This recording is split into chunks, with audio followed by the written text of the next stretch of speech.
vendrá. Y nos corresponde a nosotros disfrutarlo y vivirlo y verlo, ¿no? Y he escogido 4 pasajes, 4 acontecimientos de vital importancia en la historia de la humanidad que nos van a ayudar un poquito a entender esto de tiempo, lugar, señales, etc. Y les voy a compartir de momento 3, ¿vale? El cuarto lo diré al final si nos da tiempo. Vamos a poner ahí en la pantalla los 3 acontecimientos de los cuales leeremos a continuación unos pasajes. ¿Lo tenemos? Ahí, bien. Noé, en su tiempo, fue capacitado por Dios para construir un enorme, un inmenso barco. Un barco realmente gigantesco para su época, y gracias a la obediencia de Noé y gracias a la construcción de ese barco, la humanidad pudo salvarse. Y ahí hay una serie de detalles y de datos muy interesantes que vamos a ver en esta noche. El segundo acontecimiento que sin lugar a dudas marcó un antes y un después, sobre todo en el pueblo de Israel, fue la salida de Egipto. Llegaron 70 personas y 400 años más tarde salieron miles y miles y miles, tal vez millones de personas. El tercer acontecimiento tiene que ver con el cautiverio babilónico. Las tribus del norte no participaron de este cautiverio. Me imagino que ustedes ya saben a estas alturas que el país se fracturó, se dividió. 10 tribus formaron un país, un reino llamado el Reino de Israel. Y las 2 tribus del sur, Judá y Benjamín, formaron el reino de Judá, ¿vale? Fueron las 2 únicas tribus que permanecieron fieles a lo que había sido la casa de David. Y esas tribus del sur, no las del norte, repito, las del sur, como unos 140 y pico años después de la desaparición del reino del norte, son llevadas a Babilonia y están 70 años. Y esas tribus son las que vuelven. Las otras prácticamente desaparecieron o son lo que se conoce como el nombre de las tribus perdidas. Y el cuarto acontecimiento lo pondremos más adelante. Vamos a comenzar por el primero. Génesis capítulo 6, versículos del 11 al 22, nos da una información muy interesante acerca de este acontecimiento de impacto mundial. Porque el diluvio no fue algo local, algo que afectó a los poquitos que había por aquella zona, sino que el diluvio fue algo universal. Miles, tal vez millones de personas murieron, animales desaparecieron, nunca más se supo nada más de ellos. Muchísimas especies, tanto de aves como de animales, de mamíferos y plantas desaparecieron. Pero en el capítulo 6, a partir del versículo 11, nos da una de las razones por las cuales Dios decidió actuar tan drásticamente. Dice que la tierra estaba totalmente corrompida delante de Dios. Esto es muy importante, porque dice que esa corrupción se hacía delante de Dios. Y además la tierra toda estaba llena de violencia. Así que juntemos violencia y corrupción, o corrupción y violencia. Fue algo que motivó a Dios decir, basta, hasta aquí hemos llegado. Dios miró a la tierra y he aquí que estaba corrompida, porque toda carne había corrompido su camino sobre la tierra. Dijo pues Dios a Noé, solo a él, no fue un mensaje que todo el mundo oyó, sino solamente a Noé le dijo, he decidido el fin de todo ser, porque la tierra está llena de violencia a causa de ellos, y aquí que yo los destruiré con la tierra. Hazte un arca de madera de gofer, harás aposentos en el arca y la calafatearás con brea por dentro y por fuera. Y de esta manera la harás. Ahí están las medidas. 300 codos de longitud del arca, 50 codos de ancho y 30 codos de altura. Una ventana, una sola. Una ventana harás al arca y la acabarás a un codo de elevación por la parte de arriba. Y pondrás la puerta del arca a un lado y le harás piso bajo, segundo y tercero. He aquí que yo traigo un diluvio de agua sobre la tierra para destruir toda carne en que haya espíritu de vida debajo del cielo. Todo lo que hay en la tierra morirá. Mas estableceré mi pacto contigo y entrarás en el arca tú, tus hijos, tu mujer y las mujeres de tus hijos contigo. y de todo lo que vive, de toda carne, 2 de cada especie meterás en el arca, para que tengan vida contigo, macho y hembra serán. Versículo 20. De las aves según su especie, y de las aves según su especie, de todo reptil de la tierra según su especie, 2 de cada especie entrarán contigo para que tengan vida. Toma contigo de todo alimento que se come y almacénalo, y servirá de sustento para ti y para ellos. Y terminamos con el 22, que dice, y lo hizo así Noé, hizo conforme a todo lo que Dios le mandó. ¿Cuántos dicen amén? Bueno, es fácil leer esto, pero entenderlo es complicado, en el sentido de que para Noé era totalmente nuevo lo que aquí se le estaba diciendo a él. Nosotros miramos atrás y sabemos lo que es la lluvia, sabemos lo que es el diluvio, sabemos lo que es el arca, etc. Pero para Noé eran conceptos totalmente nuevos. Incluso el lugar en el que estaba construyendo el arca fue bastante sorprendente, porque no la está construyendo al lado de un puerto, no la está construyendo al lado del mar, sino tierra adentro, como una especie de en el desierto. Construir un barco de casi 300 metros de largo, eso es un disparate, construir un barco allí. Bueno, sin lugar a dudas, aquí detrás de todo esto tiene que haber una sabiduría del Señor realmente especial, porque si a mí me dijera el Señor que construyera un barco con algunos hermanos, yo no sé si eso al final flotaría. Yo no sé si al final nos moriríamos, ¿no? Pero la Biblia nos enseña que estuvo casi 120 años construyendo este barco, y además hizo una cosa muy bonita, y es que supo involucrar a su familia en la obra de Dios.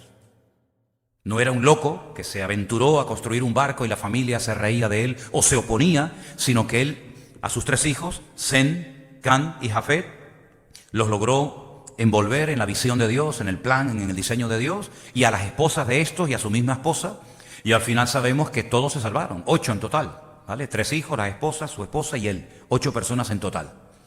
Ahora, si en aquel momento Noé hubiera tenido un sueño personal, automáticamente con esta orden desapareció. Es decir, la voluntad de Dios para la vida de Noé anulaba cualquier proyecto personal que éste pudiera tener. A partir de ese momento en el que recibe la orden de construir el barco, la vida de Noé cambia radicalmente.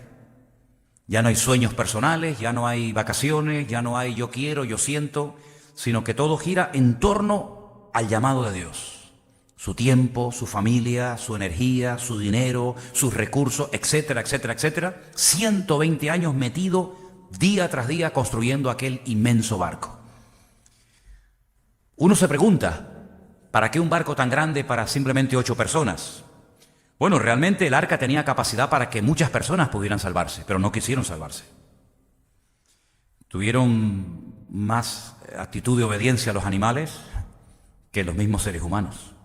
La Biblia nos enseña que Noé no solamente construyó el arca, sino que el Nuevo Testamento nos da la información de que Noé predicaba la palabra.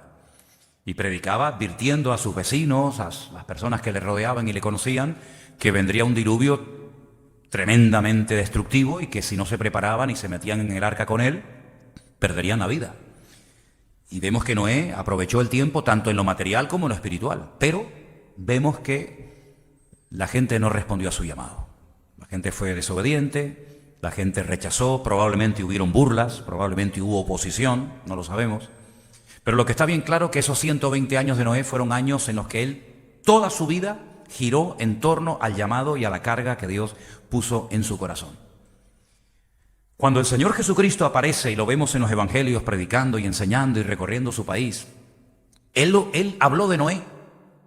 Quiero recordarles que el Señor Jesucristo mencionó a unos cuantos personajes del Antiguo Testamento. No sé si en este momento serías capaz de recordar 5 o 6 personajes del Antiguo Testamento que Cristo mencionó. Pero uno de ellos fue a Noé. Noé dijo que cuando él volviera por segunda vez, los tiempos, la generación que precedería a su venida, sería como la generación de los tiempos de Noé. Y ahí nos agarramos otra vez al famoso texto, ¿qué es lo que será? Pues lo mismo que fue. Y ahí nos podemos dar cuenta de que para conocer lo que va a hacer Dios en el futuro, hay que conocer lo que Dios hizo en el pasado. Porque conociendo el pasado podemos conocer el futuro, y el futuro es casi el reflejo o la sombra de lo que ya ocurrió en el pasado. Lo que pasa es que nosotros vivimos, digamos, en un aspecto, en una dimensión de tipo espiritual, y lo que ocurría en lo material en el Antiguo Testamento es lo que después vemos nosotros de una forma espiritual, ¿verdad? Pero la misma violencia, la misma corrupción, la misma inmoralidad que había en los tiempos de Noé se volvería a ver. De hecho, ya lo estamos viendo, no es algo que nos toma de sorpresa, ¿verdad? Lo que quiero destacar con este acontecimiento universal, donde murieron miles de personas, es que Noé sabía perfectamente lo único que podía esperar ver en su tiempo, y era un diluvio. Él no podía tener ningún otro tipo de sueño, ningún otro tipo de ambición personal. Por ejemplo, para hacer un paréntesis, ¿saben que el rey David, que él sabía perfectamente a lo que el Señor lo había llamado y a lo que no lo había llamado, a lo que lo había capacitado y a lo que no lo había capacitado? Él tuvo en un momento particular de su vida un sueño personal, un deseo, que era el de construir una casa para Dios, construir un templo. Un profeta Natán, le dijo en un momento determinado: adelante, haz todo lo que Dios ponga en tu corazón. Sin embargo, la Biblia nos enseña que no era la voluntad de Dios que este hombre se dedicara a construir un templo. Es decir, sus sueños no coincidían con la voluntad de Dios para su época. Y esto es algo que tenemos que tener bien claro en nuestra vida. ¿A qué nos ha llamado el Señor y a qué no nos ha llamado el Señor? Por eso yo siempre he dicho, y creo que lo he demostrado con mi ejemplo, y es que imitar lo que otros hacen para obtener los resultados que otros han obtenido, para mí es lo más ridículo del mundo. Para mí es lo más ridículo y absurdo del mundo, porque lo que tenemos que descubrir cuál es el plan y el diseño de Dios para nuestra vida, y adaptarnos y amoldarnos a lo que Dios me pide a mí, no a lo que le pide a otro. El argumento de que, bueno, esa persona ha hecho tal y tal cosa, o ha descubierto tal o cual método y le funciona, gloria a Dios. Pero Noé no tuvo que imitar a David, ni David a Salomón, ni Salomón a Abraham, ni Abraham a Josué, sino que cada uno descubrió el tiempo en el que vivía, y el tiempo va acorde a las señales de tu tiempo. Hay señales que son típicas de ciertos y determinados momentos, y hay otras que no. Y hay un texto que descubrí en estos días, leí en estos días, que nos va a ayudar mucho para entender lo que intento enseñar en esta tarde. Y está en Mateo, capítulo 12. Versículo del 38 al 41. Repito, Mateo 12, del 38 al 41. Ahí nos da una clave muy interesante para entender esto de tiempo, lugar, señales, etc. Entonces, respondiendo algunos de los escribas y de los fariseos, diciendo: Maestro, deseamos ver de ti, ¿qué? Señal. Queremos ver una señal. Él les respondió y les dijo: la generación mala y adúltera demanda señal. Esto es muy importante, ¿eh? Porque tal vez ustedes conocerán a creyentes que siempre están buscando y pidiendo señales. Bueno, pues dice la Biblia que la generación que pide señales es la generación que tiene dos características. Es una generación mala y es una generación adúltera. Pero la señal no les será dada, sino la señal lo llama del profeta Jonás, otro personaje que Jesús cita en su ministerio. Porque como estuvo Jonás en el vientre del gran pez 3 días y 3 noches, así estará el Hijo del Hombre en el corazón de la tierra 3 días y 3 noches. Y el verso 41 dice: los hombres de Nínive se levantarán. Ahí hay una alusión directa a la resurrección, porque los hombres de Nínive en la época de Cristo ya estaban todos muertos. Pero ahí está hablando de la resurrección. Los hombres de Nínive se levantarán en el juicio con esta generación y la condenarán, porque ellos se arrepintieron a la predicación de Jonás, y aquí más que Jonás en este lugar. Es decir, al Señor Jesucristo le exigían que Él hiciera señales que demostraran que Él realmente era el Mesías. Y Él dice: mira, si están ustedes pidiendo y demandando constantemente que haga señales, ustedes se caracterizan por ser una generación mala y adúltera. Y ustedes sí van a ver una señal, pero no la que quieren ver, no la que les gustaría ver, sino ustedes van a ver la señal del profeta Jonás. Y me llama mucho la atención la palabra que utiliza Cristo, la palabra señal, ot, de la cual hablaremos también esta noche. Es decir, la generación de Noé no vio la señal del profeta Jonás, porque no era la señal que ellos tenían que ver en su época. La generación del Señor Jesucristo no vio las señales o los acontecimientos de la generación de Noé, porque no era la que le correspondía ver ni experimentar. Es decir, cada generación tiene sus características. No eran igual, y aquí entraríamos en el tema de la historia de la iglesia, ¿no? No eran igual los cristianos, los hermanos nuestros, en la década de los años 60 que después, posteriormente, en la década de los años 80, por ejemplo. Es interesante ver cómo eran las iglesias, qué se predicaba, qué era lo que más corría, lo que más se enseñaba en las iglesias a nivel general en los años 60 y lo que, por ejemplo, se predica hoy en día. No tiene nada que ver. Es el mismo evangelio, la misma Biblia, el mismo Señor, pero la iglesia de los años 60, como la iglesia del siglo I, no tiene nada que ver con la iglesia del siglo XV o con la iglesia que vivió y le tocó vivir la Segunda Guerra Mundial, que hubieron miles de cristianos durante la Segunda Guerra Mundial, pero su vida era muy diferente a la vida de nosotros hoy en día. Sí, las señales, las características, ¿verdad? Lo que se podía ver, lo que no se podía ver, era completamente diferente. Y por eso es muy importante que sepamos discernir el tiempo en el que estamos viviendo, para que no esperemos lo que no tenemos que esperar, pero que sí estemos preparados para lo que nos viene encima. ¿Cuántos dicen amén? Entonces, ¿por qué pongo el ejemplo de Noé? Porque Noé es el típico personaje de la Biblia que Dios le cambió la vida y le dijo, no, lo que va a pasar es esto, esto y esto. Pero fíjate, cuando Jesús habla de él, dice algo muy interesante.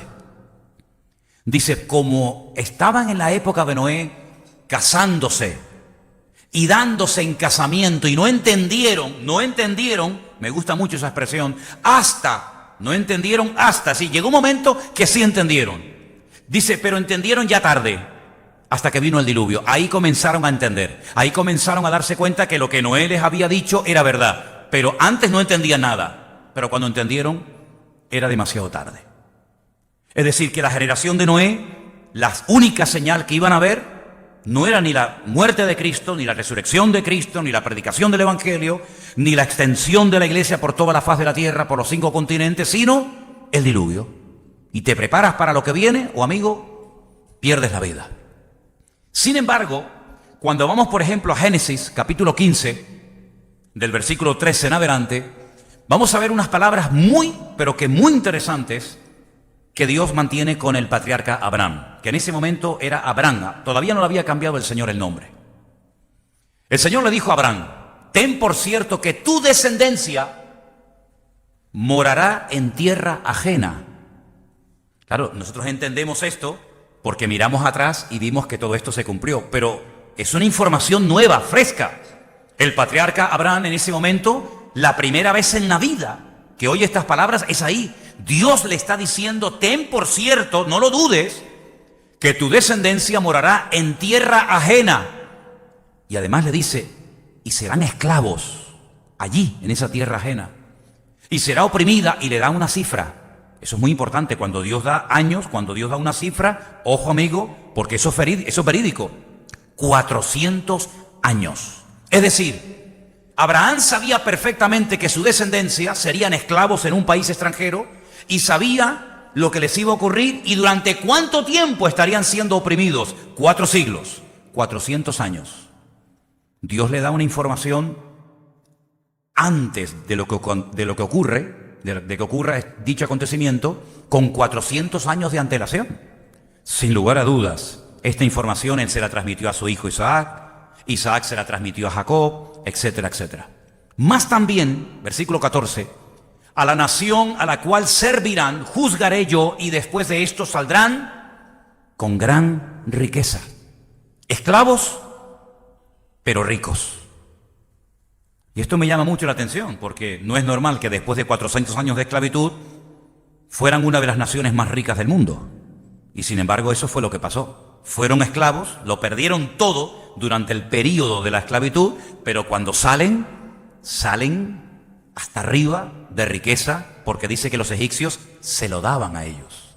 Y tú vendrás a tus padres en paz y serás sepultado en buena vejez. Y hay un versículo más, me parece, sí. Y a la cuarta, ahí está, a la cuarta generación volverán acá. No a la segunda, no a la tercera, a la cuarta. Hay que contar. Primera generación, segunda, tercera. A la cuarta generación vendrán acá. ¿Dónde es acá? Donde Dios le está hablando en ese momento a Abraham. Porque aún no ha llegado a su colmo la maldad del amorreo hasta aquí. Es decir, escucha bien, porque yo te voy a decir lo que va a pasar.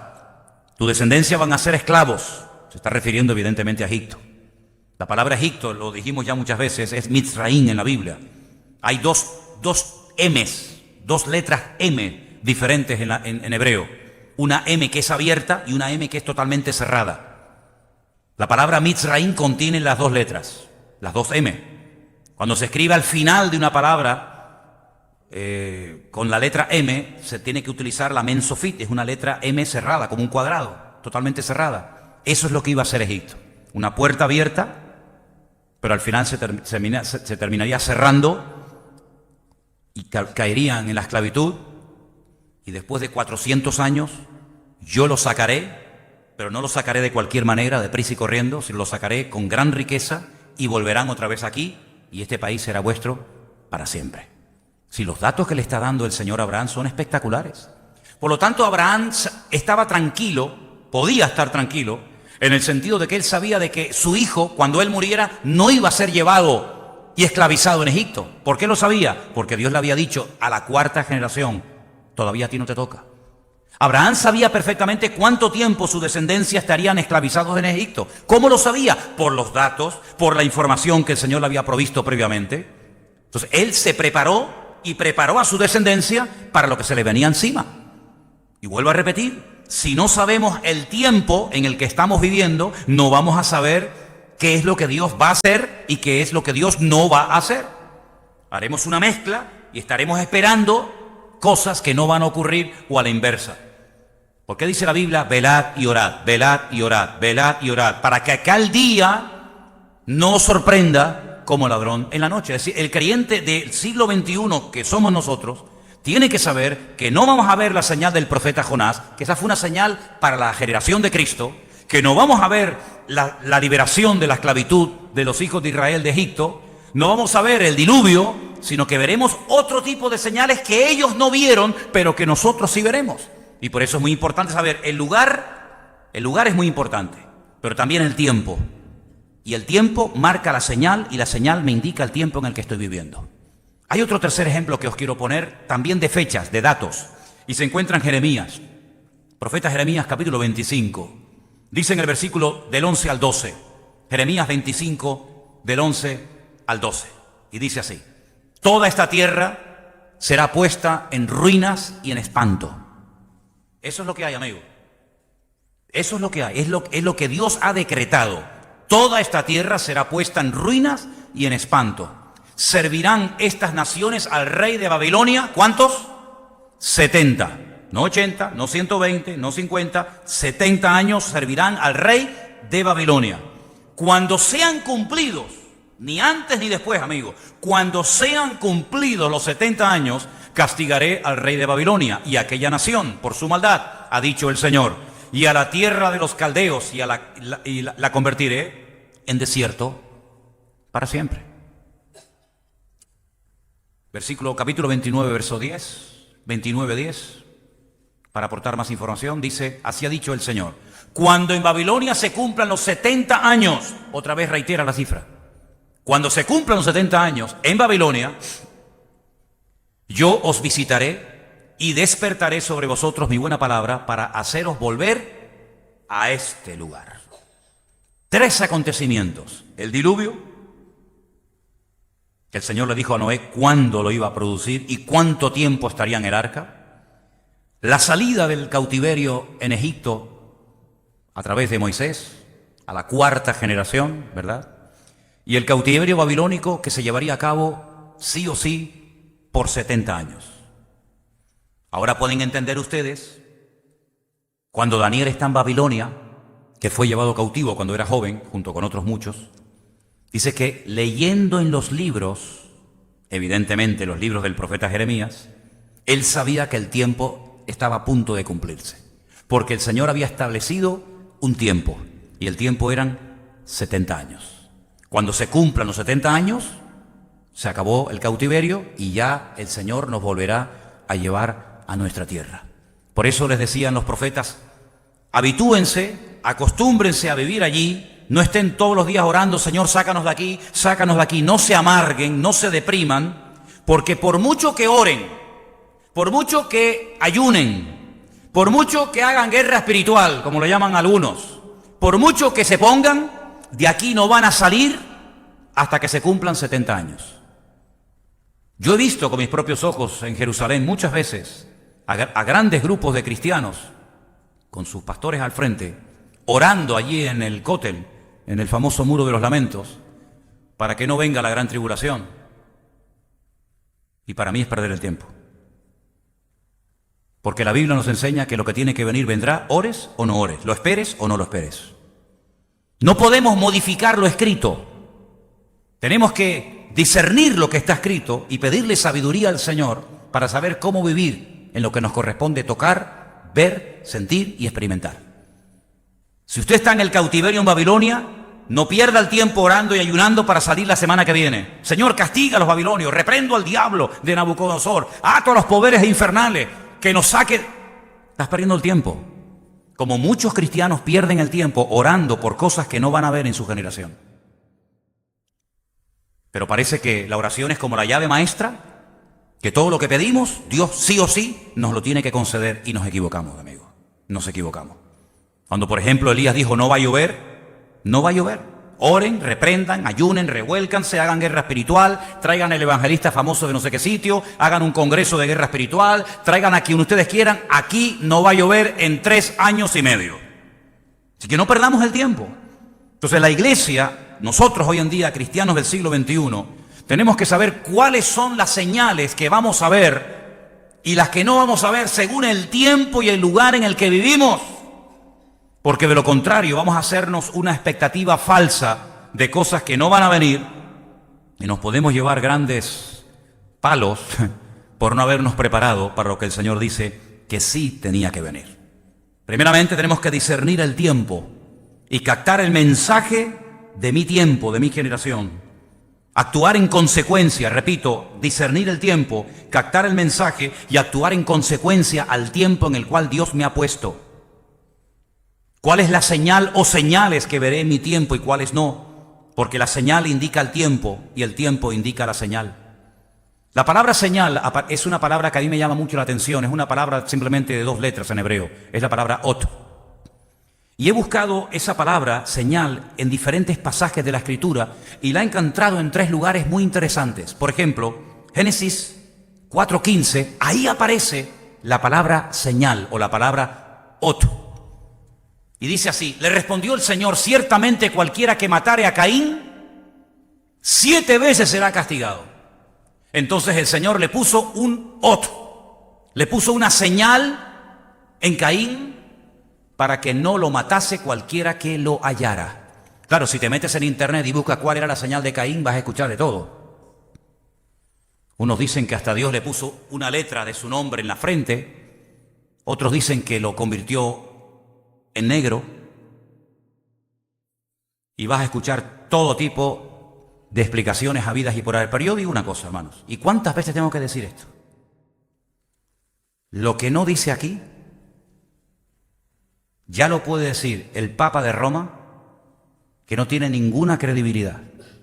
Lo que dice aquí, toda. Lo que dice fuera de aquí, ninguna. ¿Cuál era la señal de Caín? Nadie te lo puede decir, ni los judíos te lo pueden decir. ¿Sabes por qué? Porque la Biblia no lo dice.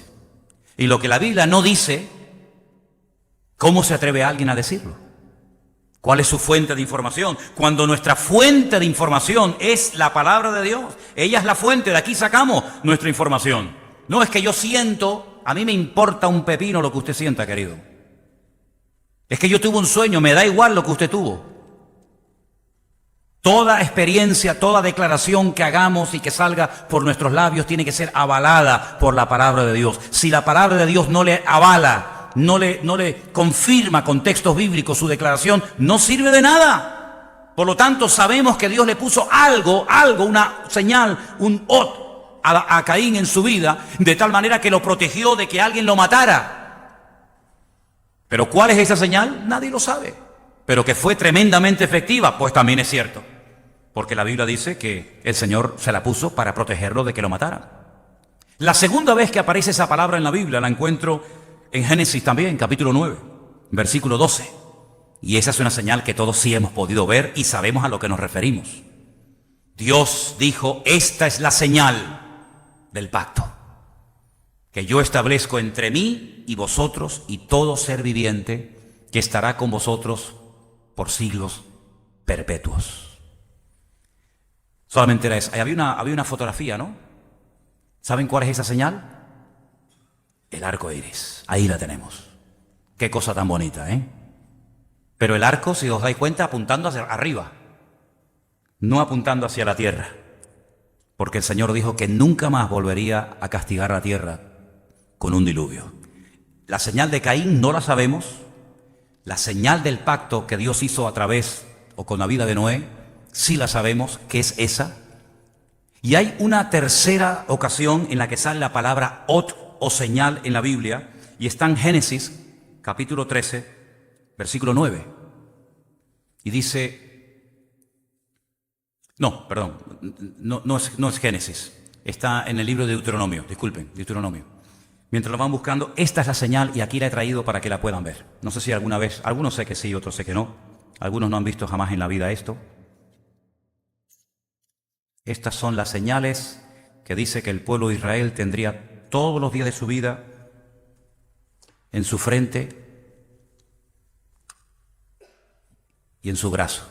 Estos son lo que llaman la Biblia las famosas filacterías, las que se amarran aquí al brazo y se le dan 7 vueltas, y aquí dentro hay textos de la palabra de Dios, y las tendrías cerca de tu corazón, y la otra se pone aquí, en la frente, y entonces ahí aparece otra vez la palabra ot, o la palabra señal.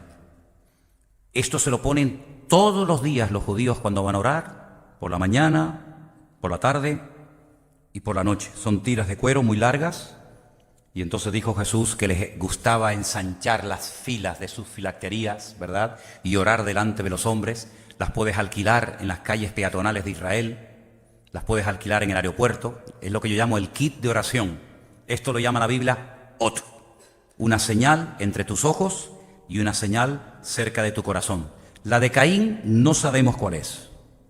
La que hizo el Señor con Noé, sí la sabemos, es el arco iris, hemos visto la fotografía.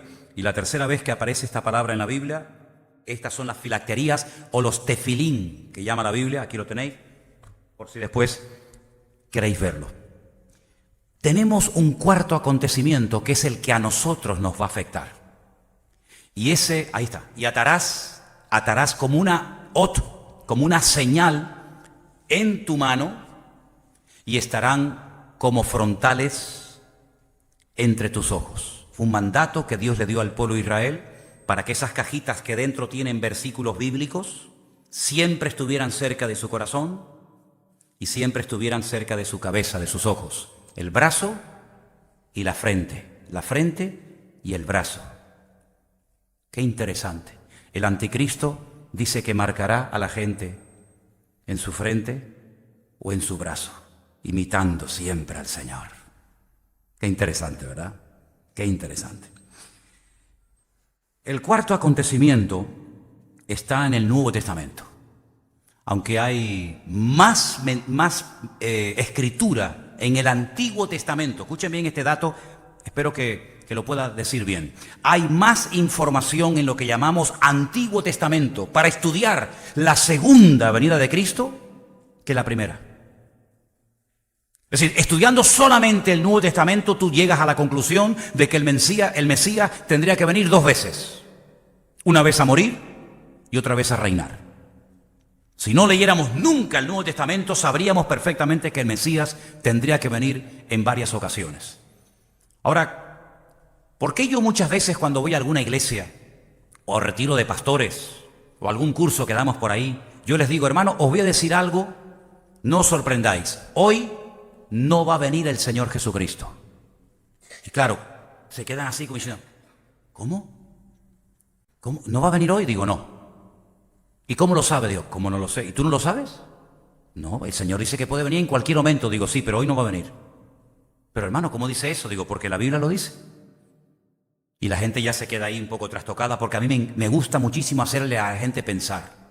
Porque hay creyentes que repiten lo que creen, lo que dicen que creen como los loros. Pero no porque lo hayan comprobado, no porque lo hayan leído, no es el copia y pega. No. Es porque te has metido en las páginas de la Biblia y has estudiado horas y horas y horas y lo que crees lo puedes demostrar con la Escritura.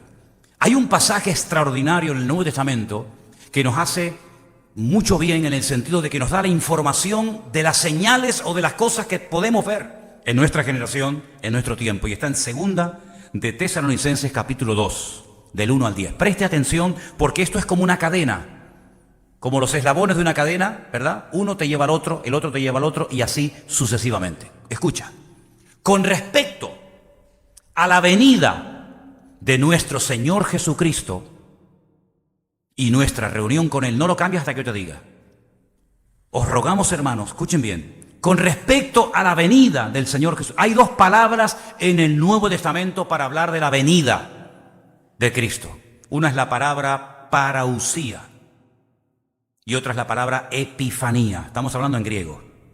Una es la palabra que se utiliza para hablar de la primera venida de Cristo, que es la epifanía. Y otra es esta, con respecto a la venida, que es la palabra parausía, que es una palabra que se emplea única, repito, única y exclusivamente en el Nuevo Testamento cuando se hace referencia a la segunda venida de Cristo. Cuando Pablo está escribiendo esta carta a los tesalonicenses, ya Cristo se fue. Ya Él no estaba en la tierra como estuvo con sus discípulos. Por lo tanto, Pablo está hablando de una segunda venida, de la parousia, de la aparición visible y física del Mesías. Con respecto a esa venida, hermanos, os rogamos, cambiamos, que no os dejéis mover fácilmente de vuestro modo de pensar, ni os conturbéis, ni por espíritu, ni por palabra, ni por carta, como si fuera nuestra, en el sentido de que el día del Señor está cerca. Nadie os engañe en ninguna manera, porque no vendrá. ¿Quién no vendrá? ¿De qué estamos hablando? ¿Del Señor? ¿Sí o no? De la venida del Señor, de la parousia del Señor. Él no vendrá sin que antes, Él viene, claro que viene, pero no va a venir hasta que venga la apostasía. ¿Lo veis o no? Y se manifieste el hombre de pecado y el hijo de perdición. Paramos. Hermanos, no se pongan nerviosos, no se preocupen. El Señor viene pronto, el Señor está cerca, pero no vendrá. Pero está diciendo, viene, que no se preocupen, que Él viene. Pero no va a venir hasta que pasen dos cosas. La apostasía. Y se manifieste, se dé a conocer el hombre de pecado, el hijo de perdición. Primero, ¿qué es la apostasía? Dice el Espíritu claramente que en los postreros días algunos apostatarán de la fe escuchando a espíritus engañadores. ¿No dice eso una de las cartas de Pablo a Timoteo? La apostasía es la marcha atrás, la renuncia por parte de algunos que tal vez experimentaron, conocieron, probaron del don celestial, dice la Biblia, pero que dan marcha atrás, pisotean la sangre de Cristo, vuelven atrás, rechazan el Evangelio. También tiene que ver con el desmadre, con el descontrol, con todo vale. No hay principios, no hay valores, no hay moral, no hay nada. No hay absolutos, todo es relativo. ¿Te gusta? Hazlo. ¿Te cae mal? No lo hagas. La apostasía es el descontrol, la anarquía total y absoluta en el mundo natural y espiritual. ¿Eso ha venido? ¿Se ve eso ya? Hombre, por favor, solamente hay que dar una vueltita por nuestra ciudad en estos días, ¿no? Estos políticos que se van a desayunar con los pastores de vez en cuando, y que a algunos se les cae la baba. Es que tengo que decir esto, porque si no digo esto reviento. Estos políticos que van a desayunar con los pastores de vez en cuando y los pastores se empujan el uno al otro para salir en la foto, para que vean que salí con el presidente o con el alcalde Estos son los que están financiando toda esta basura que estamos viendo en estos días, que hasta muchos inconversos en estos días, hasta hoy mismo me dicen, oye, qué vergüenza tú, qué desastre. Levántate tempranito a la mañana y vete por aquí, por la zona del Parque García Sanabria, o del Don Quijote, o de la zona del estadio, para que veas vómitos, borracheras, parejitas jóvenes, chicas jovencitas totalmente destruidas. ¿Y quién potencia todo eso? ¿Quién permite todo eso? ¿Quién financia todo eso con nuestros impuestos? ¿Quién? Los mismos que van a los desayunos de los pastores. Los mismos. Así que por la mañana con Dios y por la tarde con el diablo, ¿no? Pues ¿qué te parece? La apostasía, el desmadre, el descontrol. Ya no hay principio. Tuve en Israel una semana y no vi ni escuché nada de noticia y que fui el hombre más feliz del mundo. Me monto en el avión y me dan el periódico y nada más abrí el periódico, en la primera página me encuentro: joven mata a su madre y se la come. ¿Dónde? Sería en África, ¿no? En Papúa Guinea. Sería en una tribu salvaje de África donde no ha llegado todavía el hombre blanco para que lo culturice. No, no, no, no. No, no, no. Aquí en España. ¿Pero esto qué es? ¿Pero esto qué es? Canibalismo en el siglo XXI en Europa. Como aquel que un día en internet anunció que se quería comer a uno y fue un bobo y le dijo, sí, yo soy, me presento voluntario. Y se lo comió. Es que es alucinante. Eso es lo que dice la Biblia que vendrá. Como los días de Noé, que el Señor miró y dijo, ¿pero esto qué es? Desmadre, un descontrol total y absoluto. Bueno, tal vez algún día explicaremos cuando dice la Biblia que los hijos de los hombres se acostaban con las mujeres y viceversa, ¿verdad? Y de ahí nacieron engendros terroríficos y Dios dijo, basta, se acabó. Hasta aquí hemos llegado. Pero además de todo eso, que ya está entre nosotros, ya lo estamos viendo, terrible las imágenes que me presentaba Adrián el otro día de las últimas cosas en el carnaval de Río de Janeiro. Siempre con Cristo, siempre con la Biblia, nunca con Mahoma, siempre con Cristo, con los apóstoles, con la Santa Cena, etcétera, ¿verdad? Terrible, ¿no? Bueno, aparte de todo eso, dice que se tiene que manifestar, se tiene que dar a conocer quién. Dale para atrás.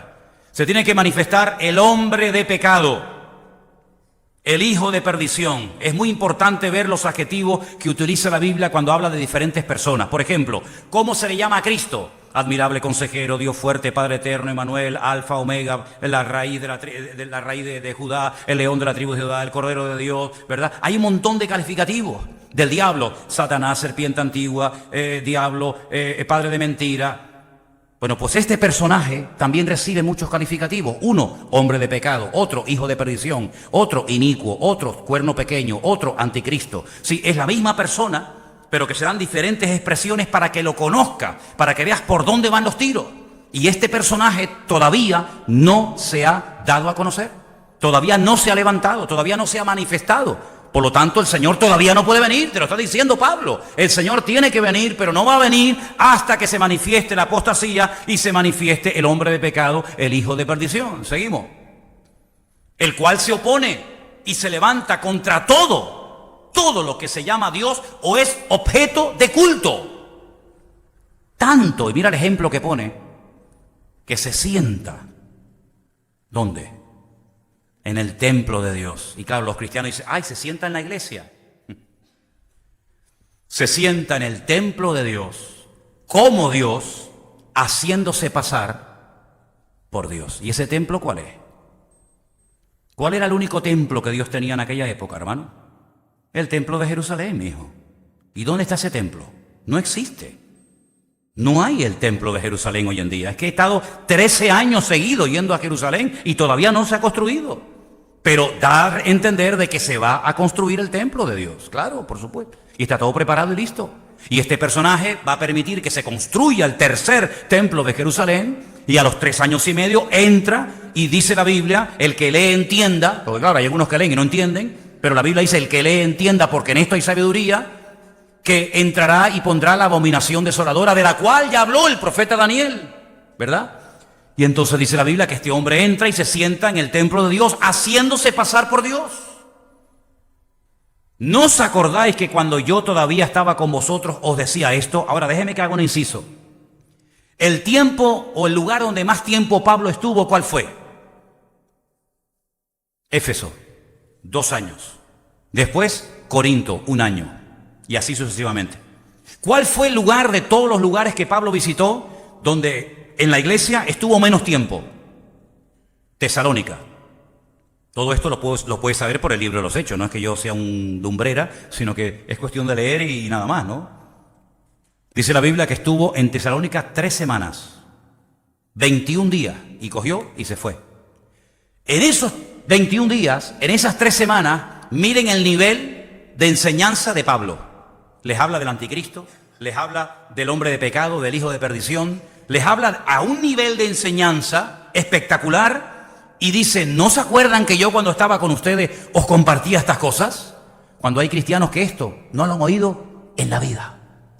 Nunca me olvidaré una vez que me invitaron en la península a un retiro y me dijeron que hablara solo de Daniel y de Apocalipsis. Y estuvimos en un colegio unos cuantos días dando estudios de Daniel y Apocalipsis. Y una noche una persona en mi habitación que se dedicaba a servir al Señor me dice, Manolo, te confieso que de este tema no tengo ni la más remota idea. Y es increíble ver cómo hay cristianos que se asustan cuando oyen la palabra Apocalipsis. Dicen, ay, qué miedo, yo no entiendo esto, y cogen y se van. Como si el Apocalipsis Dios lo puso en la Biblia para asustarnos. Como si el Señor nos puso el libro de Apocalipsis en la Biblia para volvernos locos. Al contrario, si el Señor puso el libro del Apocalipsis y las profecías en la palabra para alentarnos, para darnos ánimo, dice, alentaos y animaos los unos a los otros, cuando veáis que todas estas cosas comienzan a suceder. El que no lo entienda no significa de que no sea una bendición. ¿No os acordáis que cuando yo estaba todavía con vosotros os decía todo esto? Ahora vosotros sabéis lo que lo detiene, a fin de que a su debido tiempo se manifieste. Recapitulamos. Hermanos, el Señor tiene que venir. ¿Amén?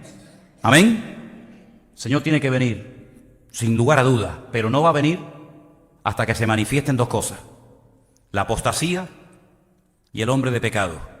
Pero a su vez, este personaje no se puede manifestar porque ustedes saben que algo lo está deteniendo. Y cuando eso que lo detiene sea quitado, entonces se manifestará. Te desafío a que hables con 5 cristianos y le digas, ¿usted sabe lo que está deteniendo al anticristo? Y te van a decir lo que a mí me enseñaron en el seminario de las Asambleas de Dios donde estudié. La iglesia. La iglesia detiene al anticristo, me decían. Digo, Y el día que le pregunté al maestro, ¿me podría decir dónde dice eso la Biblia? Me dijo, tengo muchas cosas que hacer, mañana te explico. Nunca me lo explicó. Porque no hay ni un solo versículo en la Biblia que diga que la iglesia detiene al anticristo. Ninguno. Suena muy bonito, ¿eh? Hombre, la iglesia, los cristianos, nuestras oraciones, la presencia somos la luz del mundo, la sal de la... Sí, todo lo que usted quiera. Pero hay un versículo concreto que diga que la iglesia detiene la manifestación del hombre de pecado y del hijo de perdición. No. Entonces otros te dicen, el Espíritu Santo. Cuando el Espíritu Santo sea quitado de la tierra, entonces se podrá manifestar el anticristo. Y como preguntes dónde dice eso en la Biblia, no sé lo que te va a responder el que te lo acaba de decir, porque no te lo va a poder demostrar. Como si el Espíritu Santo dependiera de la iglesia. ¿O es que el Espíritu Santo no es Dios? ¿Quién es el Espíritu Santo? ¿Y Dios no está en todas partes? ¿Y el Espíritu Santo depende de la iglesia para estar? En el principio creó Dios los cielos y la tierra, Génesis 1.1, Génesis 1.2, y la tierra estaba desordenada y vacía, pero el Espíritu de Dios se movía sobre la faz de las aguas. Luego no había iglesia, no había pastores, no había templo, no había nada, y allí estaba el Espíritu de Dios. Y así comienzan a decirte montones de cosas, pero dice la Biblia que hay algo que lo está deteniendo, a fin de que a su debido tiempo sea manifestado, porque ya está en acción el misterio de la iniquidad, solo que hay quien al presente lo detiene. Y ahora fíjate el artículo, hasta que él a su vez se ha quitado de en medio, hasta que él, no ella. La iglesia nunca es masculino. ¿Quién dijo eso?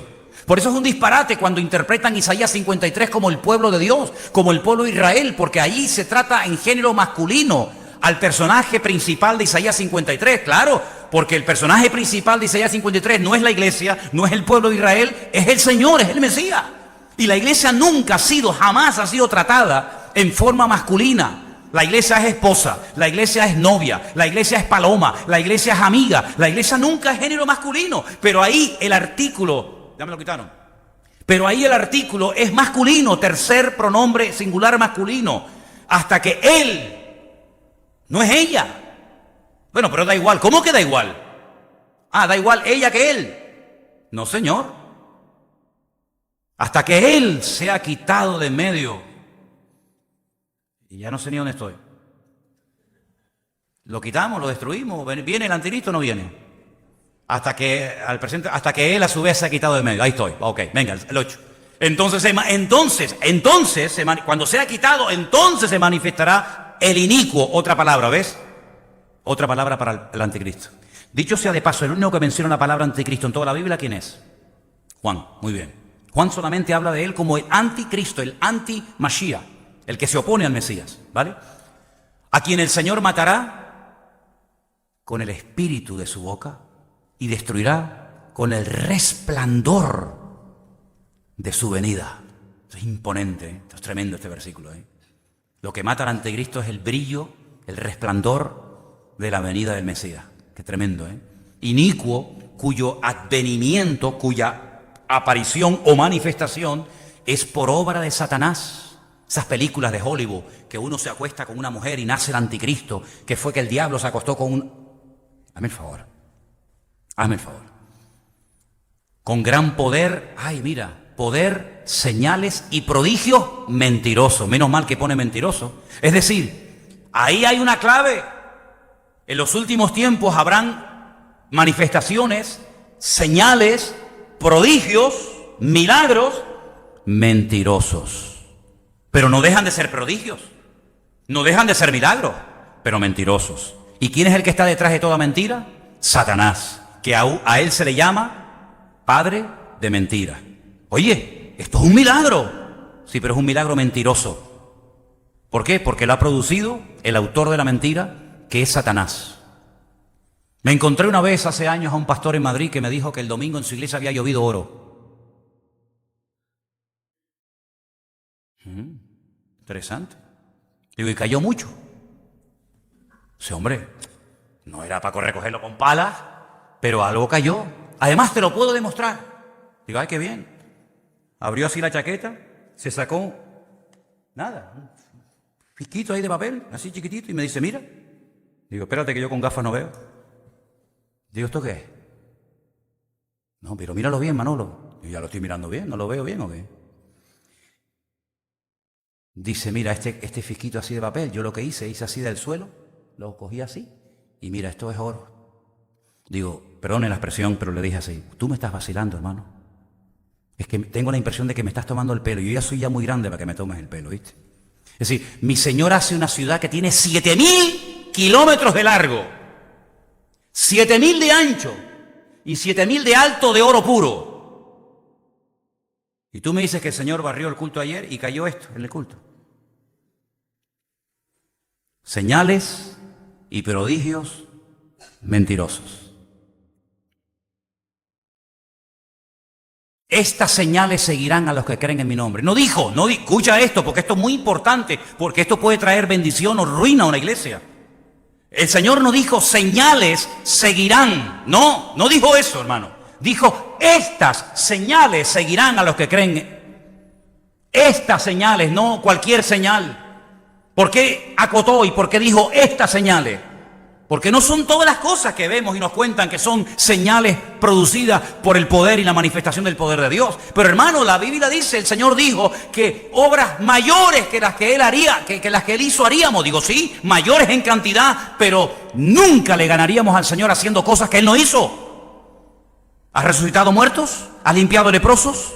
¿No? Pues ya bastante tenemos con eso como para tratar de hacer cosas que ni Cristo hizo. El Señor es nuestro ejemplo en todo. Él es nuestro ejemplo en todo. Lo que Él no hizo, tú no tienes por qué hacerlo. Tú lo sigues a Él y Él no te sigue a ti.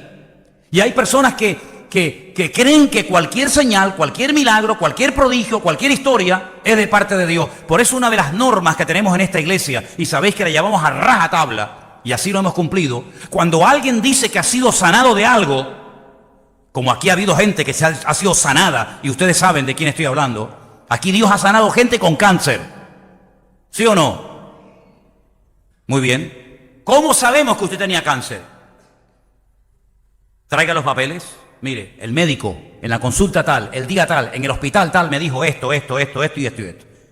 Y ahora estoy sanado porque el mismo médico dice esto. Ok. Y podemos comprobar. ¿Pero qué es eso de que yo voy a un culto, oran por mí y Dios me sanó de SIDA?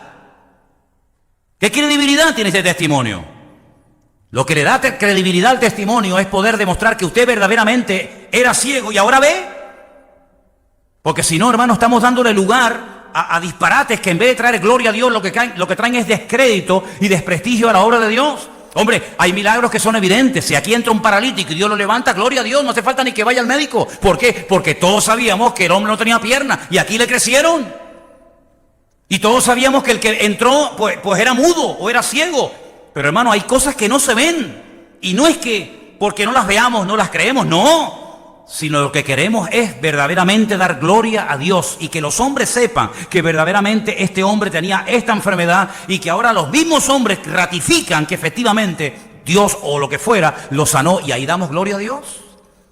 Entonces, este personaje Hará un montón de milagros. ¿Por qué? Porque es un imitador. El anticristo es un imitador de Cristo. Cristo tuvo un padre. El anticristo dice, Satanás es mi padre el que me avala. Cristo hizo milagros, él también hace milagros. Bueno, dice la Biblia que hará cosas tremendas que a muchos engañarán. Mirad que nadie os engañe. Porque dice que harán milagros tremendos, pero cuidado, ahí está diciendo señales y prodigios mentirosos. Seguimos leyendo.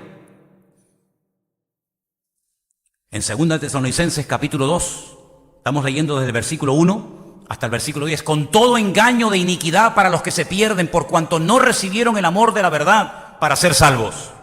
Es decir, el apóstol Pablo dice, miren hermanos, no nos dejemos engañar fácilmente.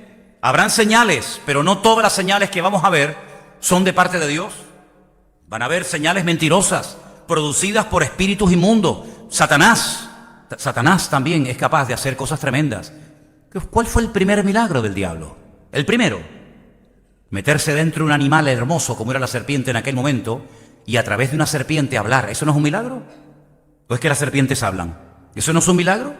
¿No dijo el Señor Jesucristo a través de la pluma de Pablo, cuidado porque se disfraza y hasta si se tiene que hacer pasar por un ángel de luz, que se disfraza también de ángel de luz? Él le encanta, él tiene todos los disfraces habido y por haber, es capaz de vestirse de pastor, es capaz de disfrazarse de político, es capaz de disfrazarse de hombre, de mujer, de sabio, de erudito, de teólogo, de artista, de pintor, de lo que quiera.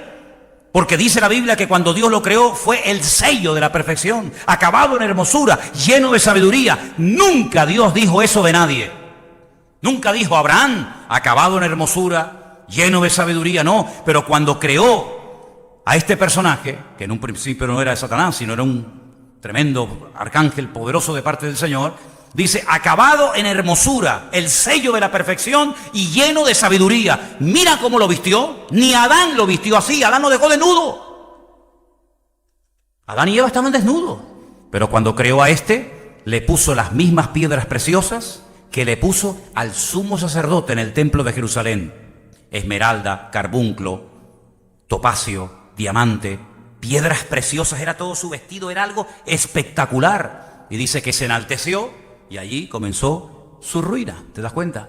Entonces las señales que vemos en el cautiverio en Babilonia, eran las señales típicas de su época. Así que no se preocupen si vamos a estar aquí 70 años. Adáctense, marquen una diferencia, aprovechen las oportunidades para testificar. Lamentablemente a veces somos como los camaleones, ¿verdad? Nos adaptamos a lo malo en vez de marcar una diferencia. Cantadnos cánticos de esos tan bonitos que cantabais en Sion, cuando alababais a vuestro Dios en el templo. Dice, ¿cómo? ¿Que cantemos aquí? Claro, si aquí es donde hay que cantar. En el templo no cuesta cantar. Aquí es donde hay que cantar, porque esos cánticos son salmos. Y esos cánticos van a dar testimonio de la existencia de Dios. Pero ellos decían, no, nosotros no vamos a cantar. Nosotros no vamos a cantar a Dios, cántico a nuestro Dios en tierra de extraños. Y cogían los instrumentos musicales y los colgaban en los sauces y decían, ay, Jerusalén, Jerusalén, si me olvidare de ti, que pierda mi diestra su destreza y mi lengua se pega a mi paladar. ¿Cómo cantaré al Señor en tierra ajena? Pues si es ahí donde tienes que cantar, si es ahí donde tienes que marcar una diferencia, ¿te das cuenta? Entonces, sabemos que tenemos que vivir en una sociedad donde tenemos presión por todas partes, pero ¿cuál es la señal de estos tiempos? Violencia, engaño, no hay principio ni valores por ninguna parte. Los hijos mangonean a los padres son los siervos de los hijos, ¿verdad? Donde los políticos por la mañana desayunan con los pastores y por la tarde se disfrazan de mujer y se van al carnaval. El mismo que por la mañana dijo, sí, oren por mí, y le impusieron las manos y oraron, es el mismo que por la tarde va y hace el desmadre como uno más, ¿verdad? Donde no hay principios, donde no hay valores, donde no hay moral. Y nosotros nos ha tocado vivir en tiempos peligrosos. Y quiero terminar este estudio en esta tarde leyendo unas palabras que el apóstol Pablo le dedicó a Timoteo, hablando acerca de los tiempos finales en los cuales nos ha tocado vivir a nosotros. Vamos a una de las cartas del apóstol Pablo, por favor, a Timoteo, donde él habla acerca del carácter de los hombres en los últimos tiempos, por favor. Estamos en Primera de Timoteo, carácter de los hombres en los últimos tiempos. Segunda de Timoteo, capítulo 3. Esto es para nosotros. Esto es lo que vamos a ver nosotros. No la señal del profeta Jonás. Yo esa señal no la voy a ver. Yo no tuve la dicha de ver a Cristo con mis propios ojos, ni tú tampoco. Jesús dijo, ¿cuántos reyes, cuántos profetas desearon ver lo que ustedes vieron y oyeron? Y no lo vieron ni lo oyeron, pero ustedes sí, porque les tocó a vosotros. Eso no nos tocó a nosotros. Nosotros no vimos a Cristo en su primera venida, no lo vimos. No escuchamos el sermón del monte de labios de Él. Me lo sé de memoria porque lo he leído, pero no porque lo he oído. Sé que sanó a ciegos, a paralíticos, a mudos, que era amigo de Lázaro, que sanó a una mujer con flujo de sangre, a otra encorvada en la sinagoga. Todo eso lo sé porque lo he leído, pero no lo vi. Pero ellos no tenían que leer nada, ellos lo veían cada día. Porque cada generación tiene su característica. ¿La nuestra cuál es? La que dice 2 de Timoteo capítulo 3, verso 1. Tienes que saber esto, que en los postreros días, y yo pregunto, hermanos, ¿cuántos de los que están aquí esta noche creen que estamos ya en los últimos tiempos? Nosotros somos los cristianos de los últimos tiempos. Somos los más cerca de estos últimos tiempos que la generación anterior, evidentemente. Pues tenemos que saber que en los postreros tiempos vendrán tiempos, ¿qué? Peligrosos. La palabra peligrosos en griego es chalepos. Tiempos desprovistos de moral, de principios. Eso es lo que significa la palabra. Tiempos peligrosos. Donde habrá hombres amadores, pero de sí mismo. En vez de amar al prójimo, amadores de sí mismo. ¿Cuántos gimnasios han proliferado en los últimos años? Salgan por la calle, por esta zona, y empiecen a contar los gimnasios, el culto al cuerpo. Tengo que estar, ¿verdad? Y si no, me opero, me quito, me pongo, me ensancho o me recojo. Culto al cuerpo. No, ¿verdad? ¿Verdad? Un tío de 50 años queriendo pasar con un chico de 20. Eso es ridículo, hombre, eso es ridículo. Eso es lo más ridículo del mundo. ¿Entiendes? El hombre quiere ser mujer, la mujer quiere ser hombre. Amadores de sí mismos, donde ellos son el centro de atención. Mis medidas, mi ropa, mi cuerpo, mis labios, mi pecho, mi no sé qué, mi no sé cuánto. Impresionante. Y que haya cristianos que entren en este juego. Impresionante. Que haya cristianos que se gasten dinero en operaciones. Quítame aquí, ponme por allá. Yo te quitaba, sí, pero yo te quitaba otra cosa. Avaros, vanagloriosos, tiempo de vanidades. Nunca ha habido tanta vanidad como hoy en día. Mira los programas de televisión, unas vanidades terribles. Perdonen, pero me da asco toda esta sociedad en la que vivimos, ¿eh? Siento a veces asco de todas estas cosas, de verdad, ¿eh? Me siento como un bicho raro. Soberbios, blasfemos. Aquí, gracias a Dios, en Canarias no existe la costumbre, pero lo que hemos vivido en la península, cómo se blasfema del nombre de Dios, ¿eh? Cómo se blasfema el nombre de Dios, los niños, en los colegios, por cualquier cosa. Ingratos, desobedientes a los padres. ¿Conocen alguno así? Impíos, sin afecto natural, implacables, calumniadores, intemperantes, crueles, aborrecedores de lo bueno, traidores, impetuosos, infatuados, amadores de los deleites más que de Dios.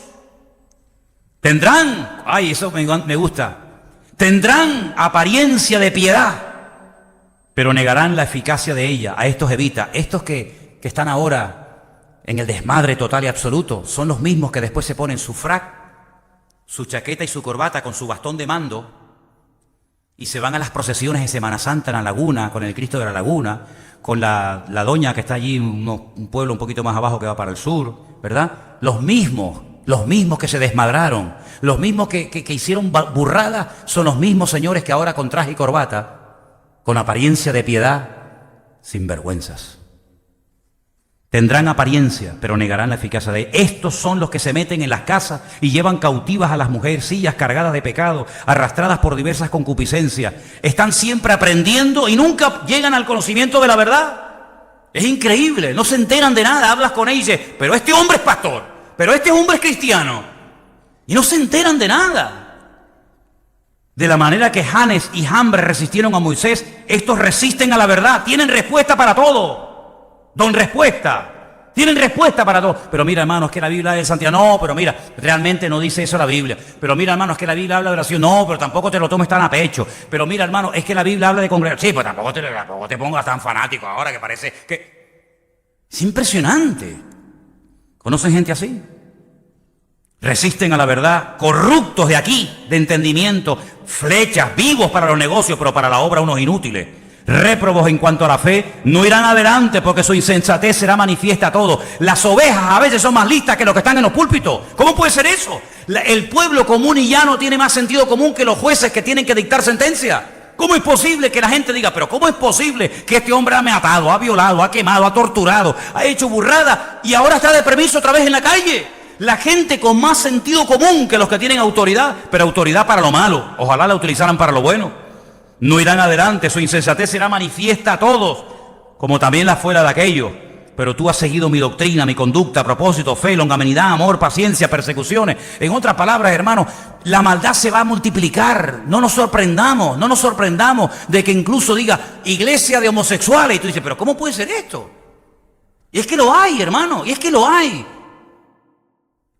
Porque estamos viviendo en unos tiempos difíciles y peligrosos, donde estamos luchando como nunca antes contra corriente. Como nunca antes contra corriente.